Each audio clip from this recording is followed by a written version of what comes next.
देवभूमि में UCC trailer पूरे देश में अभी बाकी है पिक्चर। जी हां, आज उत्तराखंड की विधानसभा में यूसीसी विधेयक को पेश कर दिया गया है, यूसीसी का बिल पेश कर दिया गया है और इसी के साथ आज उत्तराखंड की विधानसभा में जय श्री राम और वंदे मातरम के उद्घोष का आज आवाज जो है वो सुनाई पड़ रही थी। जैसे ही उत्तराखंड के सीएम पुष्कर सिंह धामी ने यूसीसी विधेयक को पटल पर रखा, वैसे ही जय श्री राम का जो उद्घोष है वो पूरे सदन में गूंजने लगा। 2024 चुनाव से ठीक पहले बीजेपी अपना एक और बड़ा चुनावी वादा पूरा कर रही है। उत्तराखंड सरकार ने विधानसभा में समान नागरिक संहिता बिल पेश कर दिया है। उत्तराखंड विधानसभा का विशेष सत्र आज से शुरू हुआ है और विधानसभा का सत्र शुरू होते ही सीएम पुष्कर सिंह धामी ने बिल पेश कर दिया। बिल पेश किए जाने पर वंदे मातरम, भारत माता की जय और जय श्री राम के नारे भी लगे। बीजेपी ने चुनाव से पहले धारा 370 हटाने, राम मंदिर बनाने के साथ ही यूसीसी लागू करने का वादा भी पूरा किया है।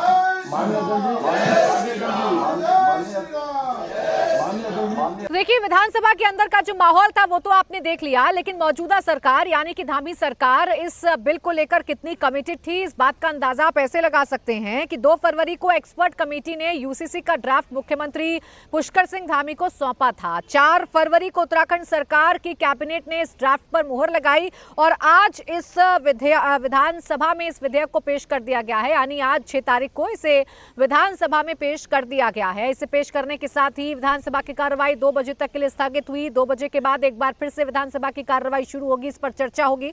लेकिन फिलहाल आप ये मान सकते हैं कि यूसीसी विधेयक अब सदन से पास होने के बाद जल्द ही कानून की शक्ल लेगा और उत्तराखंड में लागू हो जाएगा, क्योंकि विधानसभा का मैथमेटिक्स ये बताता है, विधानसभा के नंबर्स ये बताते हैं कि बीजेपी को कोई परेशानी नहीं होगी। फुल मेजॉरिटी है, 47 विधायक खुद बीजेपी के हैं, 2 निर्दलीय विधायकों का समर्थन बीजेपी के पास है।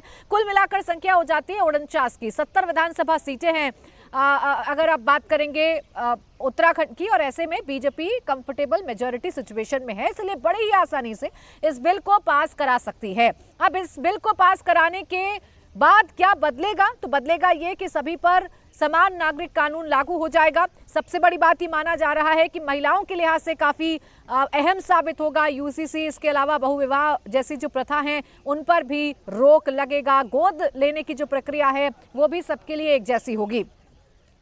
अब यूसीसी को लेकर कैसे तैयारी की गई और यूसीसी आखिर तैयार हुआ कैसे, आइए आपको जल्दी से ये भी बता देते हैं। यूसीसी को लेकर जिस कमेटी का गठन किया गया था, वो कमेटी लगातार लोगों से बातचीत कर रही थी और तकरीबन 2,33,000 लोगों ने अपने विचार दिए थे। इस ड्राफ्ट में करीब 10% परिवारों के विचारों को शामिल किया गया। यूसीसी ड्राफ्टिंग कमेटी ने 72 बैठकें की। माना जा रहा है कि ड्राफ्ट में पारंपरिक रीति रिवाज से छेड़छाड़ नहीं की गई है और ये पूरा ड्राफ्ट महिला केंद्रित होगा। साथ ही संभावना जताई जा रही है कि इससे बहुविवाह पर रोक लगेगी। वहीं सदन में बीजेपी के पास बहुमत है, इसलिए यूसीसी के विधेयक का पारित होना तय माना जा रहा है। भाजपा के सदन में 47 विधायक हैं, साथ ही उसे 2 निर्दलीय विधायकों का समर्थन है, जबकि बहुमत का आंकड़ा होता है 36 का। तो आप अंदाजा लगा सकते हैं कि अब यूसीसी बहुत जल्द उत्तराखंड में लागू हो जाएगा। आज चर्चा होगी 2 बजे, जैसे ही सदन एक बार फिर से अपनी कार्रवाई शुरू होगा, चर्चा शुरू होगी, क्योंकि विपक्ष ये आरोप लगा रहा है मौजूदा सरकार पर कि सरकार यूसीसी पर चर्चा नहीं करना चाहती है, इसे ऐसे ही लागू कर देना चाहती है, इसलिए इस पर चर्चा होना जरूरी है। अब यूसीसी बिल को लेकर उत्तराखंड विधानसभा के अंदर जो हंगामा है वो भी देखने को मिला। कांग्रेस की तरफ से यूसीसी को लेकर हंगामा किया जा रहा है। कांग्रेस ये कह रही है, कांग्रेस से नेता प्रतिपक्ष यशपाल आर्य जो हैं वो ये कह रहे हैं कि यूसीसी का विरोध नहीं कर रहे, लेकिन सरकार की मंशा पर हम सवाल उठा रहे हैं, क्योंकि सरकार विपक्ष को भरपूर मौका नहीं देना चाहती है। हम चाहते हैं कि यूसीसी पर चर्चा हो, हमें टाइम मिले और उसके बाद यूसीसी प्रदेश में भले ही लागू क्यों ना हो जाए। क्योंकि अभी तो ये कह रहे हैं सरकार कि परफॉर्मा तक नहीं आया, पॉइंट नहीं पता, आप लोग विरोध कर रहे हैं। हम इशू का विरोध नहीं कर रहे हैं, हम कह रहे हैं कि हमें पर्याप्त समय दिया जाना चाहिए जिससे कि हम उस पर चर्चा में भाग ले सकें, उसका अध्ययन कर सकते हैं, उसको पढ़ सकें, ये हमारी मांग है। सरकार इनकार कर रही है। सरकार आज ही इसको प्रस्तुत करना चाहती है, आज इसको पास कराना चाहती है, पारित कराना चाहती है। तो कांग्रेस कभी इसे पैसे की बर्बादी बताती है, कभी समय की बर्बादी बताती है, और अब कांग्रेस ये कह रही है कि हमें यूसीसी से आपत्ति नहीं है, लेकिन अगर आप इसे लेकर आ रहे हैं तो आपको भरपूर चर्चा का मौका विपक्ष को देना चाहिए। हम चाहते हैं कि सरकार इस पर चर्चा करे, हमारे सुझावों को भी मान्य किया जाए, इसके बाद ये बिल विधानसभा से बेशक क्यों ना पास हो जाए। अब देखिए पास तो हो जाएगा, क्योंकि बीजेपी के पास बहुमत का आंकड़ा है 47 विधायक हैं, वो बीजेपी के पास अपने विधायक हैं, 2 और इसमें निर्दलीय जोड़ लीजिए तो ये आंकड़ा 49 का हो जाता है। लेकिन यूसीसी को लेकर विपक्ष में खलबली इस वजह से है क्योंकि बीजेपी अपना एक और बड़ा संकल्प पूरा करने जा रही है, और यूसीसी का जो नैरेटिव होगा, जो उत्तराखंड में बनेगा, उसका जाहिर सी बात है कि 2024 में बीजेपी को बड़ा फायदा होने जा रहा है। अब आइए आपको जल्दी से ये बता देते हैं कि यूसीसी इतना जरूरी क्यों है, और यूसीसी विधेयक अगर सदन में रखा गया है तो इसमें क्या बड़ी बातें हो सकती हैं। यूसीसी विधेयक महिला अधिकारों पर केंद्रित है, इसमें बहु विवाह पर रोक लगाने का प्रावधान है, लड़कियों की शादी की उम्र 18 साल किसे बढ़ाने का प्रावधान है, समान नागरिक संहिता बिल में लिव इन रिलेशनशिप के लिए रजिस्ट्रेशन को जरूरी कर दिया गया है, बिल में लड़कियों को भी लड़कों के बराबर ही विरासत का अधिकार देने का प्रस्ताव है। अभी तक कई धर्मों के पर्सनल लॉ ने लड़कों और लड़कियों को समान विरासत का अधिकार नहीं दिया था, लेकिन इस कानून के जरिए जैसे ही ये कानून बनेगा वैसे ही अधिकार लड़का और लड़कियों दोनों को मिल जाएगा। उत्तराखंड की 4% जनजातियों को कानून से बाहर रखने का प्रावधान किया गया है। मसौदे में जनसंख्या नियंत्रण उपायों पर और अनुसूचित जनजातियों को शामिल नहीं किया गया है। बिल में शादी का रजिस्ट्रेशन जरूरी करने का प्रस्ताव रखा गया है, साथ ही शादी का रजिस्ट्रेशन नहीं कराने पर सरकारी सुविधाएं नहीं देने का प्रस्ताव भी रखा गया है। इसके साथ ही साथ बिल में बच्चा गोद लेने की प्रक्रिया आसान करने का प्रस्ताव है, मुस्लिम महिलाओं को भी बच्चा गोद लेने का अधिकार देने का प्रस्ताव है, मुस्लिम समुदाय के भीतर हलाला और इद्दत पर रोक लगाने का प्रस्ताव बिल में रखा गया है। इस प्रथा का काफी विरोध होता रहा है, और यही वजह है कि एक वर्ग ऐसा है मुस्लिम समुदाय का जो इस बिल का विरोध कर रहा है और इस बिल पर अफवाह फैलाने की कोशिश कर रहा है। इस बिल पर अफवाह फैलाने की भी कोशिश की जा रही है। ये बताया जा रहा है कि अगर ये बिल आ गया तो फिर हमारे अधिकारों को छीन लिया जाएगा, ये मुस्लिम विरोधी है, ये समाज विरोधी है, ऐसी बातें भी लगातार इस बिल को लेकर की जा रही हैं। लेकिन इससे इतर ये तो आज तय है कि यूसीसी जो है वो सदन में आज रख दिया गया है, बहुत जल्द पास होने के बाद ये उत्तराखंड में लागू भी हो जाएगा। बिल के 10 पॉइंट्स में ये क्लियर किया गया है कि ये बिल हिंदू मुसलमान के वाद विवाद से संबंधित नहीं है, बहुसंख्यक और अल्पसंख्यक जैसे शब्दों से परे कानून है। बिल को प्रगतिशील और प्रोग्रेसिव बताया गया है। बिल का मेन मोटिव महिला और बाल अधिकारों की रक्षा है।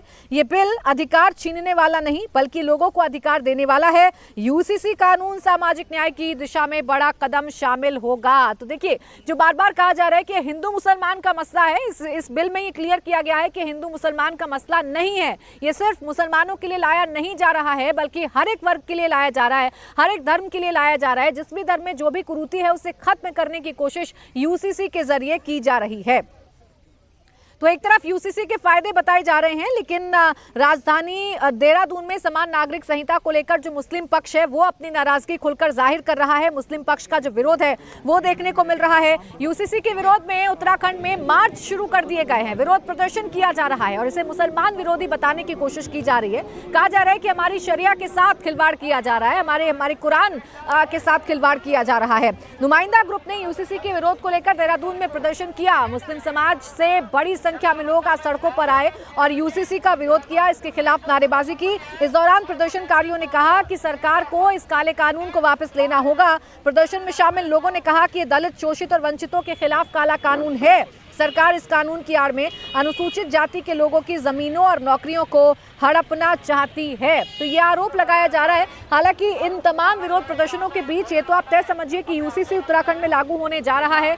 विधानसभा के आसपास धारा 144 लगा दी गई है ताकि इस विरोध प्रदर्शन की वजह से सुरक्षा व्यवस्था में कोई चूक ना हो जाए। यूसीसी बिल पर मुस्लिम संगठन का कड़ा एतराज है। उत्तराखंड इमाम संगठन के अध्यक्ष मुफ्ती रईस का आरोप है कि यूसीसी के बहाने मुसलमानों को टारगेट किया जा रहा है।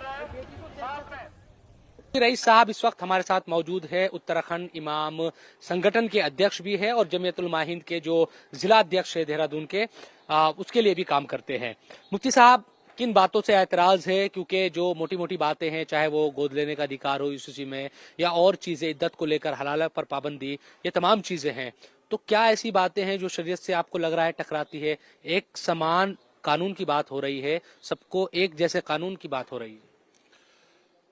देखिए, पहले तो मैं इंडिया टीवी का बहुत शुक्रिया अदा करता हूं कि इस तरह के यहाँ मुद्दों को उठाने के लिए आप तशरीफ लाए, वरना चैनलों ने तो जो आवाम के मुद्दे हैं, मजलूमों के मुद्दे हैं, अक़लियतों के मुद्दे हैं, उनको उठाना ही बंद कर दिया। मैं इंडिया टीवी का शुक्रिया अदा करता हूं कि उन्होंने जो है यहाँ आकर के इन मुद्दों को गरमाने की कोशिश की है ताकि आवाम को और मुल्क को पता चले। देखिए, जहां तक यूसीसी का मामला है तो यूसीसी सबसे पहले तो हमारा सवाल ये है कि सेंट्रल गवर्नमेंट में वहां पार्लियामेंट में लाना चाहिए था। भाई, पार्लियामेंट पर इस पर बहस होती, पार्लियामेंट में बहस होने के बाद तमाम जो है मुखालिफ मुआफिक सारे लोग इस पर चर्चा करते, उसके बाद जो है यूसीसी को लागू किया जाता अगर पास हो जाता पार्लियामेंट में। तो स्टेट लेवल पर लेके आए, जबकि गवर्नमेंट में जो सेंट्रल गवर्नमेंट में इसमें ये बात प्रस्ताव पास किया गया कि अभी हिंदुस्तान को यूसीसी की जरूरत नहीं है। तो देखिए, मुस्लिम समाज इसका खुलकर विरोध कर रहा है यूसीसी पर। अब मुस्लिम समाज की प्रतिक्रियाएं सामने आ रही हैं। ऐसे धर्मगुरु का भी इस पर बयान सामने आया है। खालिद रशीद फिरंगी महली ने इस बिल पर सवाल उठा दिया है और इसे मुस्लिम विरोधी बता दिया है। उनका ये कहना है कि संविधान सभी मजहबों के मानने वालों को धार्मिक आज़ादी का अधिकार देता है, उसे कैसे छीना जा सकता है। इन्होंने सवाल उठाया कि जब कुछ वर्गों को इस बिल के दायरे से अलग रखा गया है तो फिर इसे यूनिफॉर्म सिविल कोड का नाम कैसे दिया जा सकता है। फिरंगी महली ने कहा कि बिल का ड्राफ्ट देखने के बाद आगे की रणनीति तय की जाएगी। तो आप सब जानते हैं इसका मतलब ये होता है कि तमाम लॉज में यूनिफॉर्मिटी लाना। क्या इस बिल से या इसका ये बिल है या एक्ट बनता है जो भी है, तो क्या इससे कोई यूनिफॉर्म तमाम कवानीन में, तमाम लॉज में यूनिफॉर्मिटी आ जाएगी? और फिर ऑलरेडी अगर इससे आप किसी भी कम्युनिटी को एग्जेम्प्ट करने को कहते हैं या एग्जेम्प्ट करते हैं तो फिर वो यूनिफॉर्म सिविल कोड कहाँ रह गया? और फिर ऑलरेडी मुल्क के कॉन्स्टिट्यूशन के आर्टिकल 25 में हर शहरी को अपने मज़हब पर अमल करने की पूरी आज़ादी दी है। और फिर रिलीजियस फ्रीडम अपने कॉन्स्टिट्यूशन का फंडामेंटल राइट हर सिटीज़न का है, तो उसको किस तरीके से ख़त्म किया जा सकता है?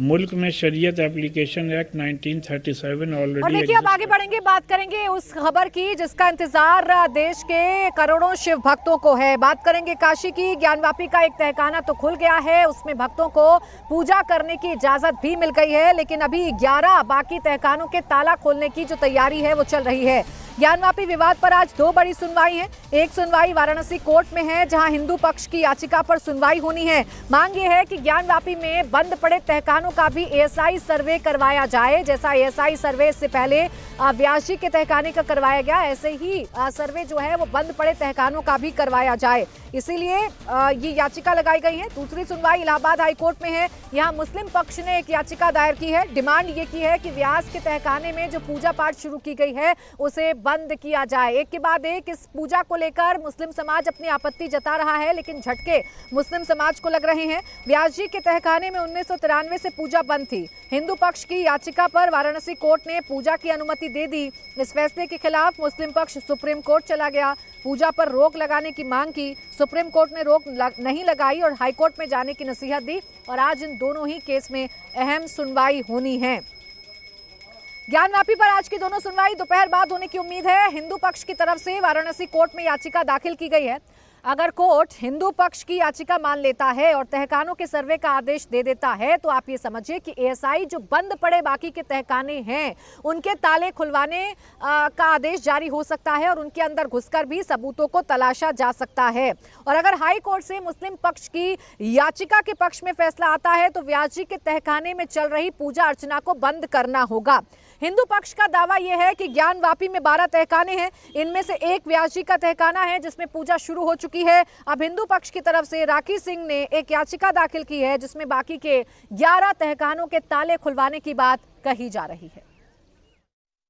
देखिए, जिला अदालत में आज माननीय न्यायालय में राखी सिंह बनाम उत्तर प्रदेश सरकार की सुनवाई है। जो प्रार्थना पत्र हम लोगों ने कल जो बचे हुए तहखाने हैं उसके सर्वे के संबंध में दिया था, उस पर आपत्ति माननीय न्यायालय द्वारा मांगी गई थी। उस पर आज आपत्ति मुस्लिम पक्ष द्वारा और अन्य जो भी पक्षकार हैं, विपक्षी हैं, उनके द्वारा फाइल संभवतः की जाएगी और अगर आपत्ति आ जाती है तो फिर उस पर सुनवाई होगी और सुनवाई के बाद आदेश आएगा। तो और बाकी जो माननीय उच्च न्यायालय का। माननीय उच्च न्यायालय में जो है संभवतः जो मुस्लिम पक्ष गया था कि जो है तत्काल पूजा रोक दी जाए, वहाँ पे फिलहाल स्टे कर दिया जाए, तो उस संबंध में माननीय न्यायालय ने आदेश दिया था कि आपके संबंध में एक और आदेश हुआ था रिसीवर नियुक्त करने का, तो वो प्रेयर अमेंड करने के लिए माननीय उच्च न्यायालय ने आदेश दिया था। तो उस संबंध में सुनवाई है आज, और जिला न्यायालय में राखी सिंह के मुकदमे में सुनवाई है। 17 तारीख को माननीय जिला कोर्ट ने जो है जिलाधिकारी को रिसीवर नियुक्त कर दिया, और 31 तारीख के आदेश में पूजा पाठ और तमाम धार्मिक क्रियाएं जो है नंदी जी के सामने द्वार खोलकर उस पर जो है पूजा पाठ प्रारंभ करने का एक आदेश माननीय जिला कोर्ट ने दे दिया।